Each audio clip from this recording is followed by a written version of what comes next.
Évian in France, you know, the town that's named after the famous water bottles you can buy everywhere in the world.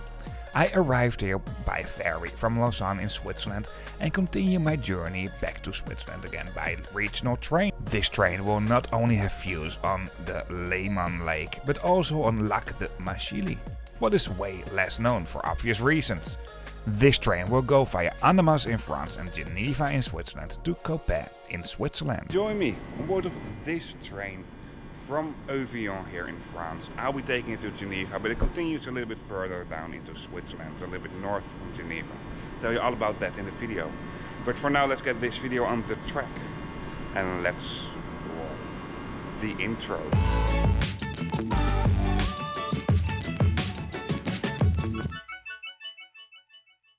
The day before, I arrived in Évian in France by ferry from Lausanne in Switzerland.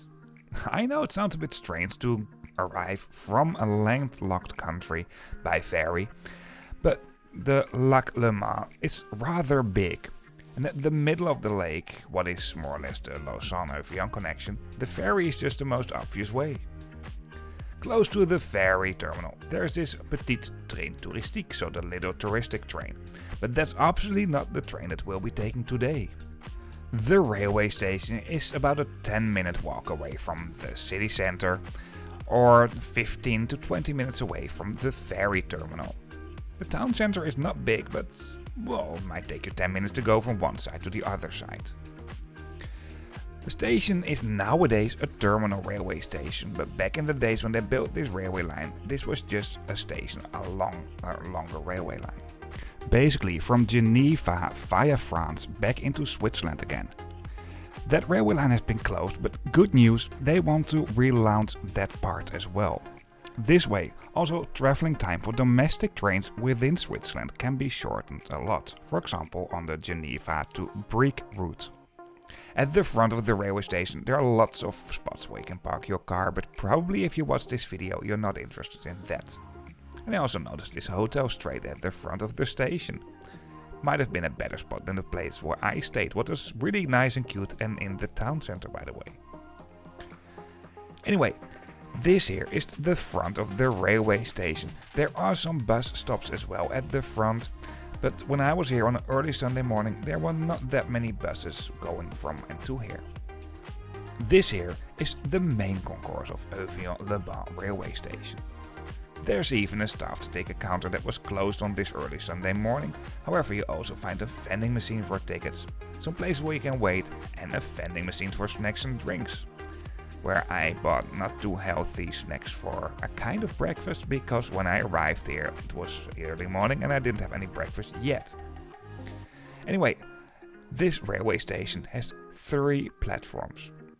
There's not much to describe about it. Before you go to the train, there's a clear display that will host route information about the train as well. And this here is our train for today. I hope you like this video so far, or that it's a helpful video to you. If so, please give me a thumbs up, I really appreciate that. Questions, feedback, comments, or well, if you just want to say hello, feel free to leave a comment. This is all improving the algorithm of YouTube, so this video might be suggested a bit more often to other people. And if you like to see more trip reports about more sustainable ways of transportation, the main focus for this channel is long distance and or international traveling. To show you what it's like to travel in a more sustainable way of transportation. I mean, crossing a border is, in general, when it comes to tickets and so, more complicated than it should be. So this is what I'm trying to explain in these videos. But if you'd like to see more, then hit that subscribe button if you haven't done this already.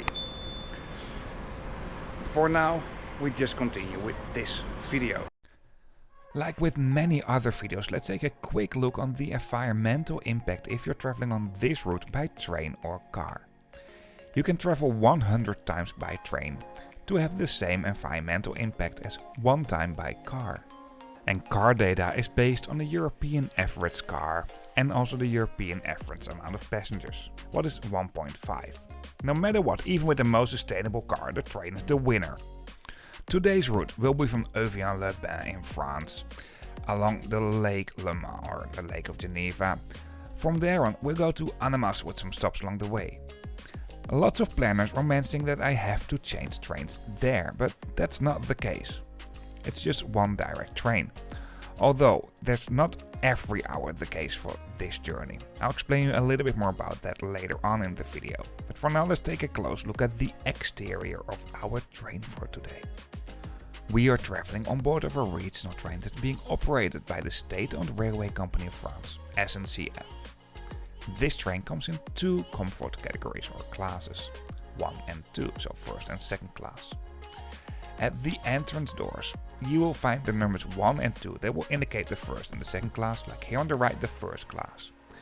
And at the part of the entrance door where you find the first class, the extra yellow stripe will indicate where the first class is. It's only at the entrance door.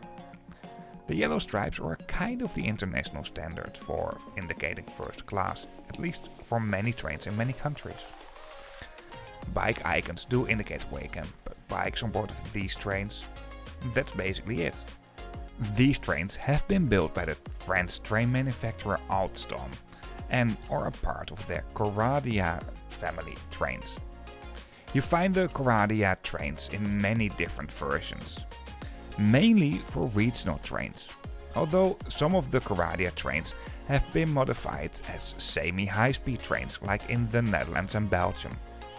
Anyway, for now let's take a closer look at the interior of these trains. And we start off, like always, in second or standard class. There are very clear screens that will host route information, and announcements are being made automatically as well.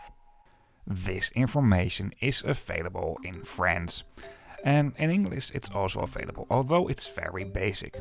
What is nice, I mean, we stay in France and the French-speaking part of Switzerland, but it's still an international train. Basic LED screens at the end of the open compartments do host some more route information.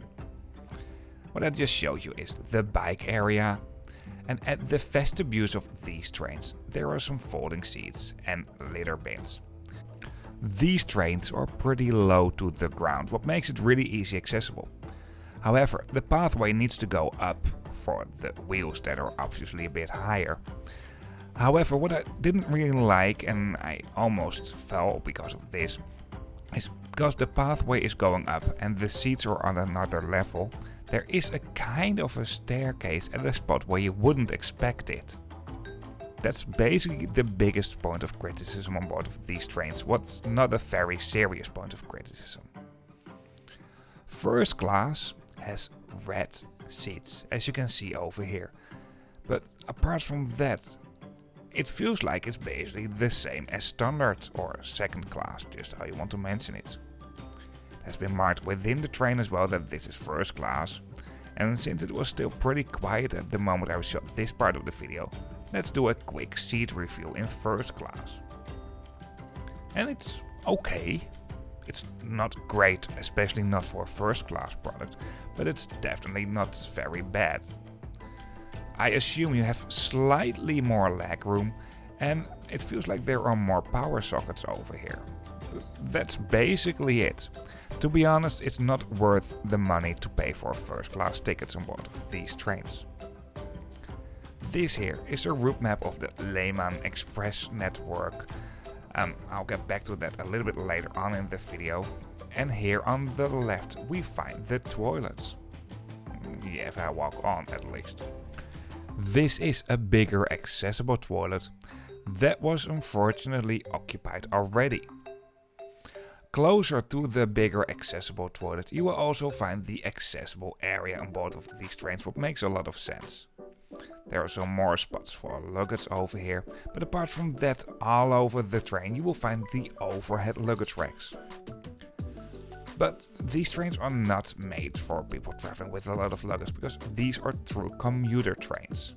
And of course, tourists or people who go on a longer holiday with quite a lot of luggage can also be squeezed in.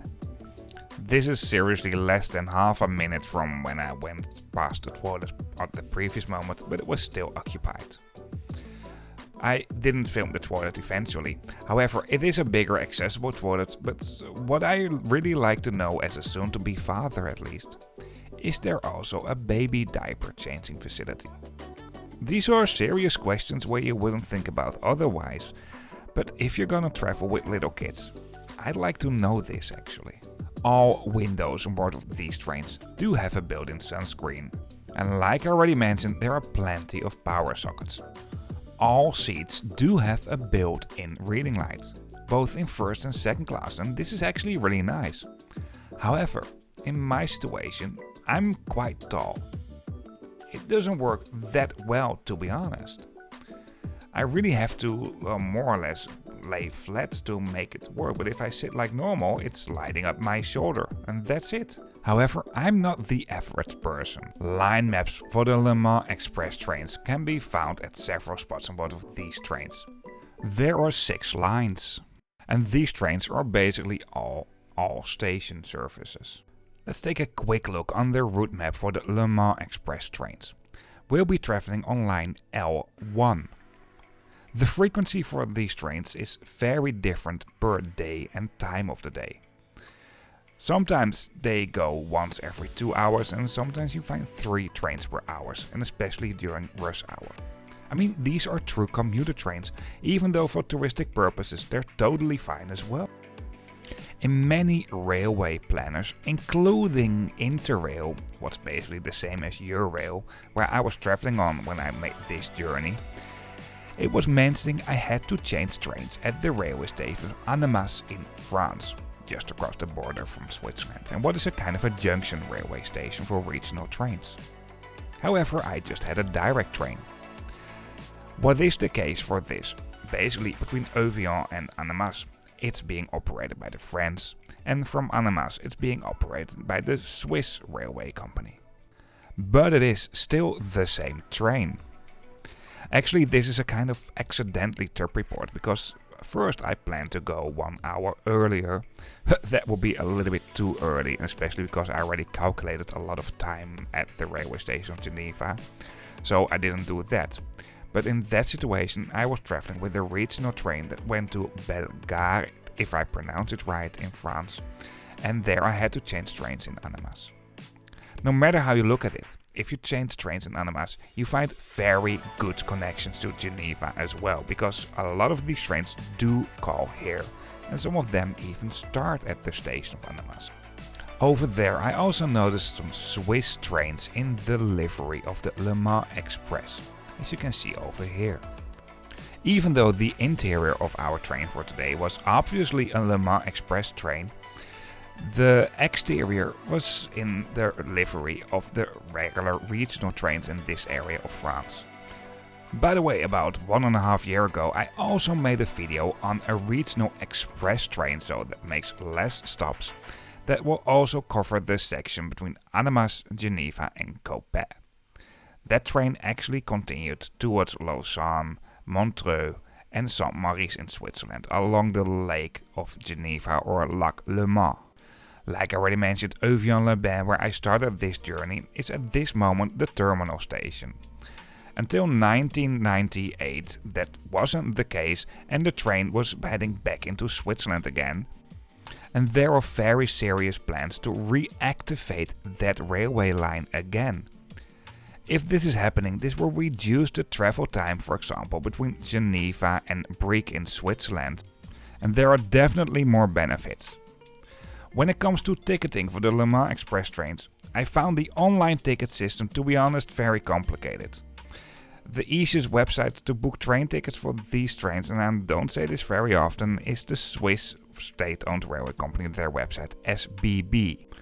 On the French side, I found it unnecessarily complicated to buy train tickets because these Léman Express trains are not fully integrated into the TER ticket fare systems. If you buy a regular one-way ticket, it's not the cheapest train either, but it's definitely the best way to travel between Évian-les-Bains and Geneva, because parking your car, for example, is going to be very pricey as well. For commuters, there are good deals as well.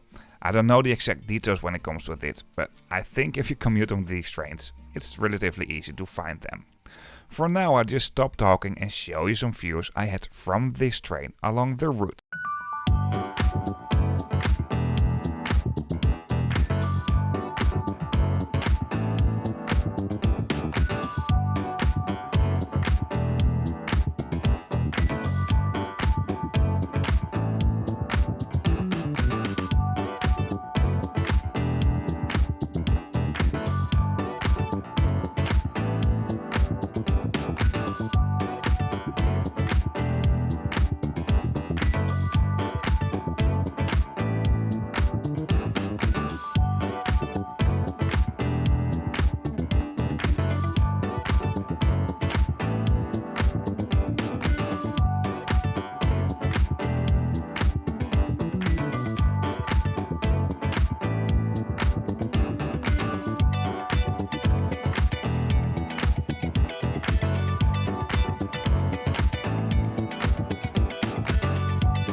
that's it for this accidentally trip report. I really didn't plan this at all, because when I planned this, I thought this would be a regional train from Annemasse to Geneva. Anyway, I hope you liked this video, or this has been helpful to you. If so, please give me a thumbs up. If you'd like to see more trip reports about more sustainable ways of transportation with the main focus cross-bordering and or long distance traveling, because on cross-bordering there's so many things are still unknown, so this is why I like to explain this a little bit more. And if you'd like to see more, then hit that subscribe button if you haven't done this already. And this is definitely an international train. If you have some questions, feedback, comments, or even if you just want to say hello, feel free to leave a comment. And before we really end up this video, one very last thing. Once again, thank you for watching. Related videos can be found in the description of this video. And something else you find in the description of this video is a link to a map. And on this map you can find all videos as well, but then on a map. And of course you can find them on this channel as well. And if you subscribe, you see new videos coming up. See you on the next video.